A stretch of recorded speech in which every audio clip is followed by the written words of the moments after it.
Hello YouTube fans, Magearna here, and welcome to a deck profile with Necroface trolling using Shiranui Zombies 2.0. So this is a hybrid of my 2.0 Shiranui Zombie deck, mixed in with some Necroface for the trolling aspect of controlling your opponent's deck by banishing their monsters and then keep on doing that combo so you have resources through recyclement through Shooting Doji and PSY-Framelord Omega, and your opponent doesn't have as much and will have to falter during the duel to try and get either some of their resources back or play with what they've got. And if they haven't got what they need, then you've probably won the duel by that point. So let's go into the deck profile. Apologies that I haven't had this deck profile earlier. It's been a while since I did the video with Darkness Bringer, but I was trying to get more material for this deck. But mainly when I win, it wasn't really with the Necroface. I still can use PSY-Framelord Omega. At one point I had 3 Omegas and 1 Zeta on the board, and that was painful. And yeah, in testing, it did a lot of stuff. I could do Necroface a lot, but in actual playing, I usually defeated them before getting to the Necroface part of the deck, because you need certain setup. But in theory, this deck works pretty well. Well, actually in playtesting it does work pretty well, but it can have inconsistencies as you have to use Necroface and Soul Absorption in the deck to gain the fullest out of your banishment. So we have 2 Necroface. Necrofaces are 2, we can only use 2, which is a shame.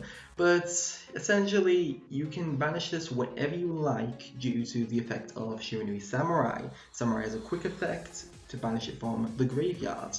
And that means banishing 5. If it hits another Necroface, banish another 5, which I have done a few times, which is lovely. Plus, when you banish your Shiranuis, they gain effects through that banishment, so it can really utilize that very effectively. And you can put in the graveyard through PSY-Framelord Omega or top deck it through Shooting Doji, and yeah, you can just cycle around, take away your opponent's resources, and hopefully win the duel from that.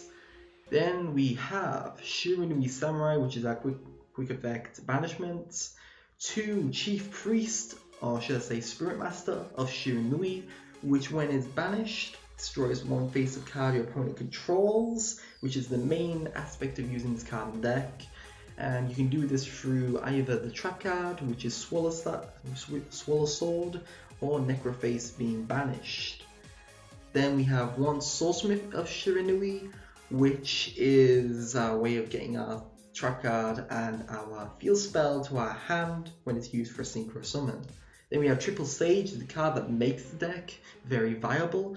It increases consistency of zombies so much, and with the artwork, it looks really beautiful now. So essentially, you contribute a zombie type monster to special summon a zombie tuner from your deck with 0 attack, with 0 defense. So you special summon Unizombie. You've also got the option to summon out your Spectral Sword, but you generally don't do that. And if it tributes itself, you've got a zombie in the graveyard to use for your Mizuki, which you'll be sending through Unizombie's effect. So it instantly is a PSY-Framelord Omega, and it has minimal restrictions to that effect. So it's actually better than Unizombie in that sense. Then we have Shiranui Spectral Sword. We can only use 1 of these because I don't want it to clog. You banish it from the graveyard to special summon a zombie synchro monster by equal to the levels that you banished. So essentially, if you banish this and Shiranui Sage, you can combo summoning out the Shiranui Samurai Saga, and that banishment of Shiranui Sage will allow you to reborn the Spectral Sword from the banishment zone, and then you can go for another synchro into Crystal Wing Synchro Dragon, which is an amazing synchro monster because it can negate monster effects. No more to actually say about that, it's just that good. Then we have 2 Zombie Masters, because 3 would clog, and it requires a discard cost of a monster, not a spell trap, so it can be a bit dead at times, but he allows you to go for loads of combo plays and brings forth a heavy board. Then we have Triple Mizuki, which is our keyest card in the deck, because you banish it, reborn zombie from your graveyard, and can be recycled through PSY-Framelord Omega, and can be easily got out the deck through Necroface being banished. because you can just put them into the banishment zone and then re-put them into the graveyard through Omega's effect. 2 Shiranui, because he's also a little bit of a combo piece in this deck, as you can banish 2 zombies to draw 1 card. You could banish, in theory, 2 Necroface, banish 10 cards, and then draw 1 card. Well, actually, draw 1 card, then banish 10 cards, which is very painful for your opponents, and you've still got a lot of stuff you can do with this card. Plus, you can target one of your banished zombie types and place it on top of your deck, so you can set up another Necroface if you know you're going to banish a Necroface from the graveyard, because that will hit the other Necroface and that'll get another 5 banished. So, there's a lot of things you can do with Shiranui, but you can only activate 1 effect per turn, but it's not restricted for all Shiranui, so you can have 2 on board and use both effects, which is great. Then we have triple Goblin Zombie, as he is our searcher for the deck. When he is sent from the field to the graveyard, you add any zombie except from Necroface from your deck to your hand, which is brilliant. He is just so good. Unfortunately, he's a Mantry effect, so he doesn't work too well with Void Ogre, but it's not in this build at the moment. Then we have triple Unit Zombie, which is our base zombie tuner that can send Mizuki from the deck to the graveyard to modify its level by 1. Now you can discard a card to modify its level by 1, but you can only attack with zombies on the turn you use your Foolish Burial-like effects.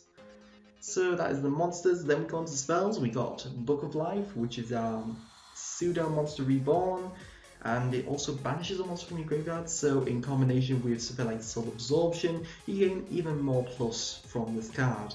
1 Regeki to add monarchs, 1 Soul Charge to reborn your combo pieces or reborn your Fallen Omegas or Fallen Synchros, which can be very dangerous. Or you can reborn your Shiranui Samurai and keep banishing for when you want to.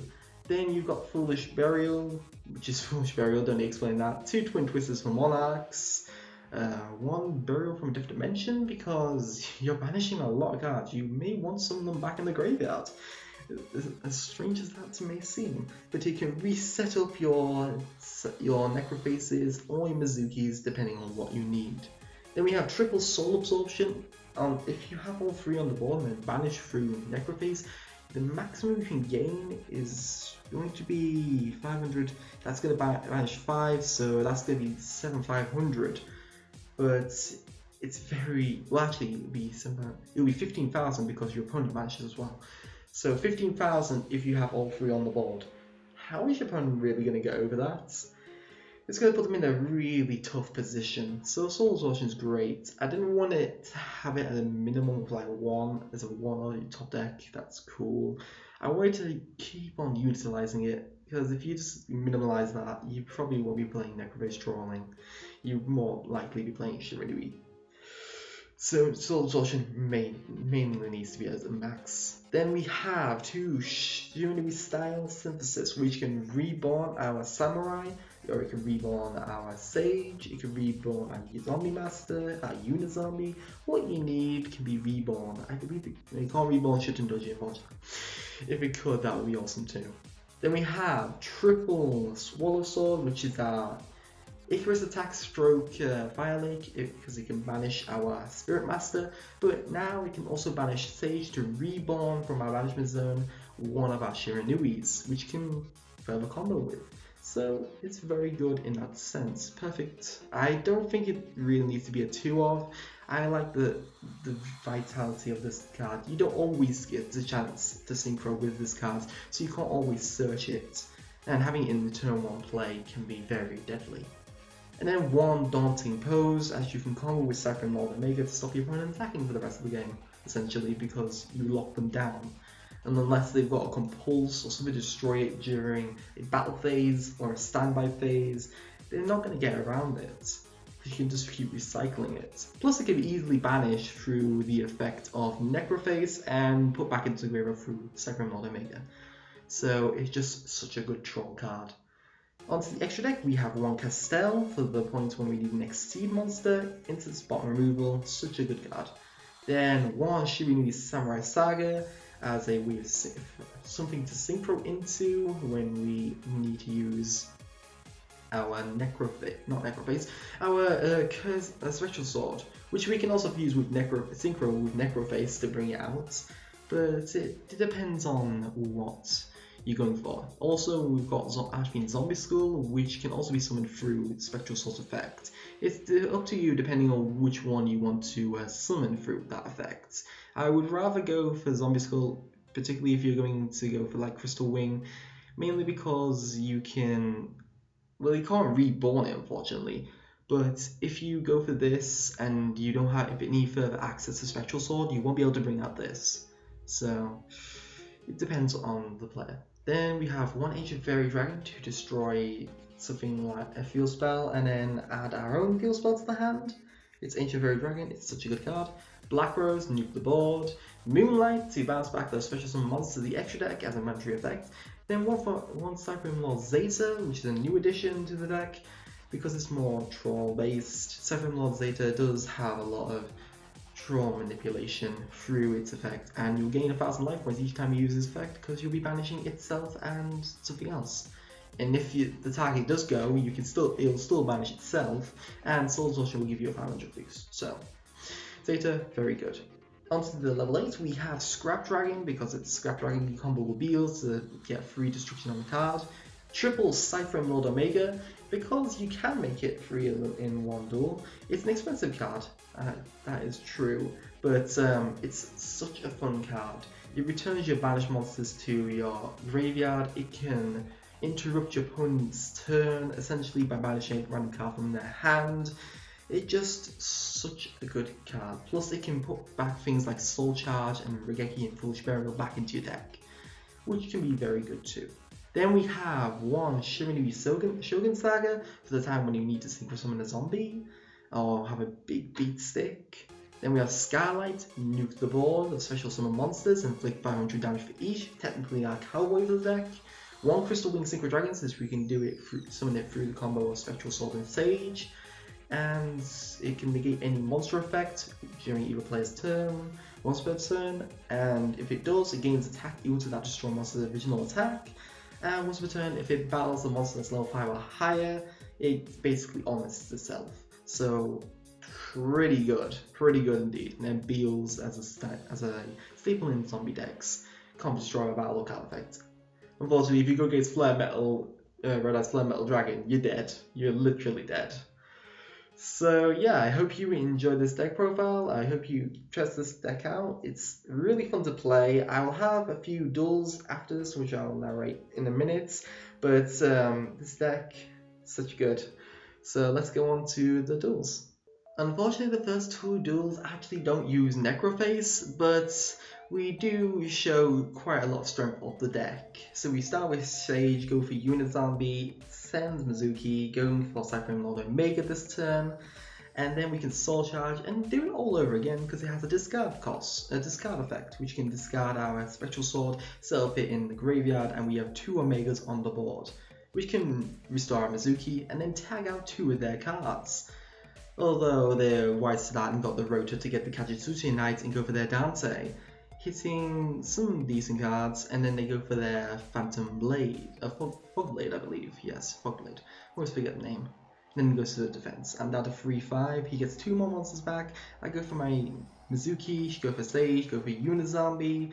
Well, I would go for the Unizombie, but I'm actually doing my combo here, which is banishing my Spectral Sword and my Sage to summon a Synchro monster, and then Sage reborns my Samurai from the banishment zone, which means I can go for Crystal Wing Synchro Dragon. He goes Fog Blade, which is a really good move, because then I can't attack his monster since it can't be attacked for the attacks that turn, but I go for my Moonlight, which just bounces back Dante, and he has to try and stop me, but he doesn't have enough resources to do so. So he banishes Fog Blade, Omega kills that, and then Cypher, and then my Crystal Wing just attacks the game. It's very dangerous what this deck can go off with, particularly if you open up with Soul Charge or something like Foolish Burial. You can do so much. On to Duel 2. And Duel 2 is against Brilliant Necrods, because Necrods is a thing still. Shiranui Stage gets the start up, and Unizombie sending Mizuki, going for that PSY-Framelord Omega turn 1, because that's really good against Necrods, but I didn't know my opponent anyway, so I usually go for Omega turn 1 anyway. So he goes for Manju, then he goes for Bryo into Unicorn, he goes for Kaleidoscope, Omega hits the Unicorn, and his Exo Mirror is gone. which is painful for him. It's that time when it's so good against them. Zombie Master goes for his combos for Shiranui Sage, bringing out the Unizombie. Then I beat down the Manju just to do some damage. No Valkyrus confirmed. And we can start doing other things. Go for a second PSY-Framelord and make a Mizuki reborning Zombie Master, discarding the Katana. Go for a secondary triple PSY-Framelord Omega, then reborn the two units, the Unizombie and Zombie Master. Go for PSY-Framelord Zeta. That's a painful board for anyone to have to deal with. I put all three Mizukis back into the deck. Colossus gets the cycle, Briar gets back to the hand, Kaleido adds Mirror, Manju adds the Necroface Colossus, and then Omega just tags out most things there. So yeah, he could bring out Unicorn, but he can't beat over my monster. He can't summon Castell. He could send Valkyrus to the grave. I don't know why he did, but yeah, he didn't have much of anything. I don't think he had any resources to summon out the Colossus. He had a Mirror, but I think you have to be exactly level 3 to do that. And he didn't have any access to like Quasar, so we can go for the Quasar play with that. Well, actually, you can't go for Quasar. No, I'm thinking Valkyrus and Unicorn. But we got Zeta. He can't run over Zeta in that state. And I'm gonna get all 3 Megas back. I could easily run over his Unicorn. And yeah, he couldn't make a board strong enough for me to out it. Next turn I was going to go for like Samurai and start banishing things with Necroface, but it came too late. Onto the final duel. And onto the final duel against DDD, where I actually get to Necroface, but I don't get much trolling. So it starts out with Maxi, and that really hurts me, so I don't like to continue playing after Maxi drops, so I just set up my trap and go. He goes for Diak, and then Ragnarok into his Leonidas. I go Swallow Sword, destroy 2 monsters, and then destroy the 3rd. Fire Lake, so good. And then I go for my reincarnation, go for Sage. He drops another Maxi. I'm like, what the fuck? Why am I always getting Maxi'd? So I send my Samurai, set up for my Necroface trolling a bit later in the duel. He draws his Swirl Slam and goes for Night Howling, bringing out Timujin, Night Howling, reborning Berthamet. Go for Alexander Timujin combos, reborning Diak and the Berthamet. And then he tries to beat over all my life points, which is a lot. Down to 600 life points. Berthamet upgrades into Kaiser, which is painful, but I have a major out to this. So Twin Twister, wipe away the back row with Solemn there, which is painful. I go for my Unizombie, setting up with my Mizuki. Only zombies can attack this turn. I go for Skylight to burn away. He goes for Kaiser to reborn his monsters, and he'll take 3k if he doesn't have the Arc on the board. And he adds back 2 of his Dark Contracts through their effects. Shuten Doji banishes Necroface and my Samurai, which adds my Sage back to the hand. Necroface hits another Necroface, banishing another 10 cards. I then reborn Goblin Zombie. At this point, my opponent actually quits because he's worked out that I've got game at this point. Because Unizombie attacks directly 1100 off that for 100. Then Shuten Doji attacks directly to 600. His 3 monsters are reborned. Kaiser, Timujin, and Diak. Main phase 2, I can go Castell with these, as I do run Castell. Then bouncing back to Diak. During his standby phase, he takes 3k and loses a duel. So he didn't want to continue with that, and he just rage quits at that point. I don't know if he could have rage quit, he could have surrendered, I can't remember at this point. But we did get some banishment with Necroface, which is fun, but I never got to really do it and have a good duel at that same time, which is a shame. But the deck does work, and I hope you will enjoy playing it. So thank you for watching. Please like, subscribe if you enjoyed this and want to see further content. Please leave a comment below with suggestions for my decks or suggestions for my channel in general. If you've got any suggestions for the stream for next week, please leave those down below in the comments as well. I will be tag dueling and dueling against subs as well during that time, so feel free to join in. And if you want to see when I'm streaming, please like my Facebook page, as I will update nearer to the time when I am going to be streaming. So thank you for watching. Matt Durant signing out.